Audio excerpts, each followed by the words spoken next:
রাজধানী গুলশানে ফাঁকা প্লট থেকে কিশোর সহ দুইজনের ক্ষতবিক্ষত মরদেহ উদ্ধার করেছে পুলিশ। বেলা 11:30টার দিকে তাদের মরদেহ উদ্ধার করা হয়। নিহত বৃদ্ধ রফিকুলের বাড়ি বরিশালে, তার সহকারী সাব্বিরের বাড়ি ময়মনসিংহে।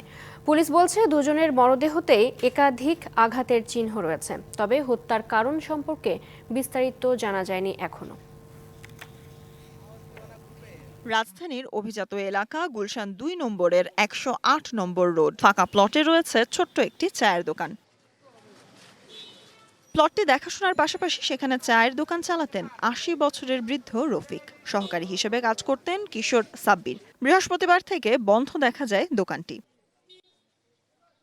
৩ দিন তাদের খোঁজ না পেয়ে আজ প্লটে প্রবেশ করেন স্বজনরা। সেখানেই মেলে দুজনের মরদেহে রয়েছে আঘাতের চিহ্ন।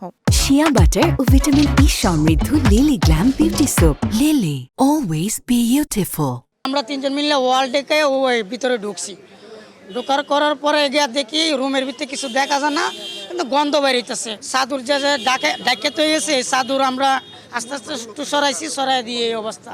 বডিটার 2 লাশের মাঝখানে পাইছি।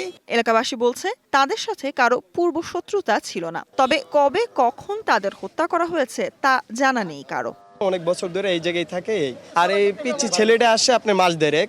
উনি অন্য জায়গায় দোকানদারি করতে এখানে থাকতো। উনি হলো জায়গার দায়িত্বে আছে, তো কারেন্ট বিল টিল এগুলো দিত থাকতো। আমরা ভালো মানুষ, সে যথেষ্ট ভালো মানুষ। ঘটনাস্থলে গিয়ে আলামত সংগ্রহের কাজ শুরু করেছে পুলিশ ও সিআইডির crime scene unit. Sultana Swarna, DBC news, Dhaka.